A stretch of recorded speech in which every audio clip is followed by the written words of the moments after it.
L'affaire de torture à la prison des États vient simplement relancer le débat sur le phénomène de traitement inhumain et dégradant dans de nombreux lieux de détention au Cameroun. Et on en parle avec Michael Tipko ce soir, sa chronique. Bonsoir Michael, vous dites que les affaires de torture dans les lieux de détention tendent à se banaliser au Cameroun tellement la pratique est courante.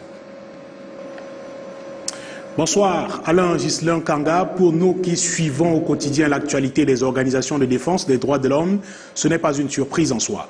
Il ne se passe pas un jour sans qu'elle ne signale des cas de détenus soumis à des situations inhumaines, des violences physiques, des viols, des électrifications et des tortures de tout genre. Ces ONG précisent que la situation est particulièrement préoccupante dans les centres de détention gérés par les forces de sécurité telles que les prisons, les postes de police, de gendarmerie et des centres de détention militaires. Elles y signalent des cas de torture systématiques allant de la privation d'aliments et d'eau à la violence psychologique en passant par l'utilisation de méthodes de torture telles que le fouet, la chaise électrique et la simulation de noyade. Tenez, en 2017, Human Rights Watch a publié un rapport détaillant l'utilisation de la torture et des mauvais traitements dans les centres de détention militaires et de renseignement au Cameroun.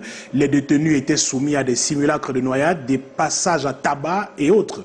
En 2018, Amnesty International a documenté les cas de torture et de mauvais traitements dans la prison de Kondengi à Yaoundé.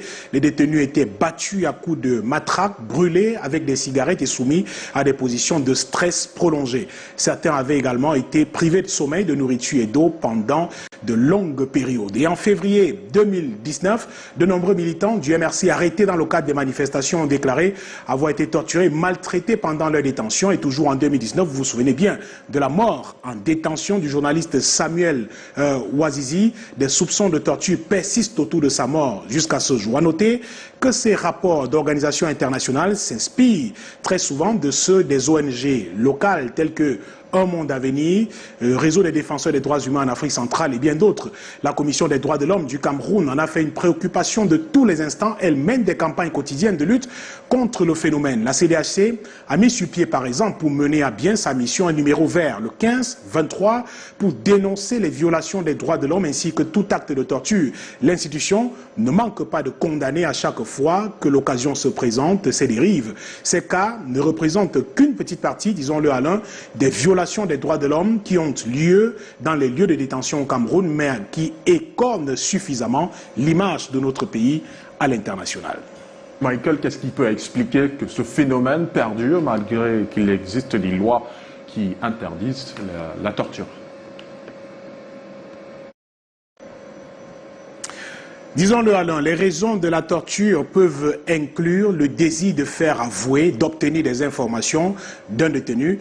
Il peut aussi être question de punir des prisonniers ou de maintenir l'ordre dans les prisons, de mettre la discipline, mais en utilisant la violence. Voilà pour les raisons qui sont très souvent évoquées. Il y a aussi des cas signalés de torture liés à la politique où les prisonniers politiques sont souvent les plus touchés. De nombreuses organisations non gouvernementales l'ont souvent déclaré. Et pourtant, la loi camerounaise, vous l'avez dit, interdit la torture. L'article 123 bis du Code pénal camerounais est clair sur la question, est puni de l'emprisonnement à vie celui qui par la torture cause involontairement la mort d'autrui. Le Code pénal précise que aucune circonstance exceptionnelle, quelle qu'elle soit, qu'il s'agisse de l'état de guerre ou de menace de guerre, d'insalubrité, d'instabilité politique, intérieure ou de tout autre état d'exception ne peut être invoqué pour justifier la torture. Fin de citation.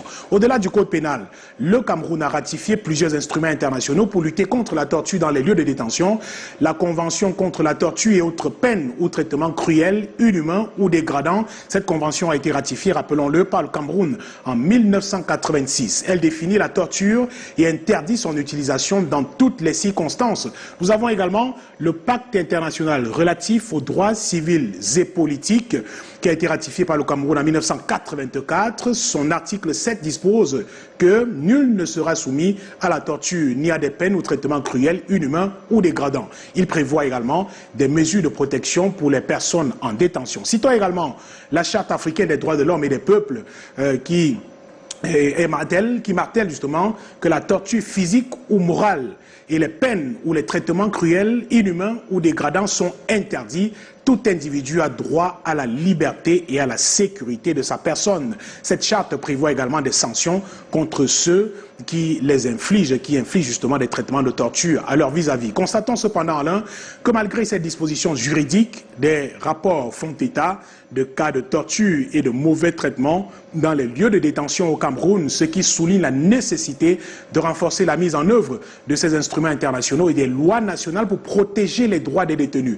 Reconnaissons que le gouvernement essaie de le faire à travers des mises en garde, des rappels à l'ordre qui nous viennent parfois du ministère de la Justice et bien d'autres administrations, mais constatons une fois encore, pour terminer, que ces efforts restent jusqu'ici très insuffisants. Michael Tiptio, et pour ne pas torturer d'impatience les téléspectateurs, regardons ce que prévoit la suite du 19h.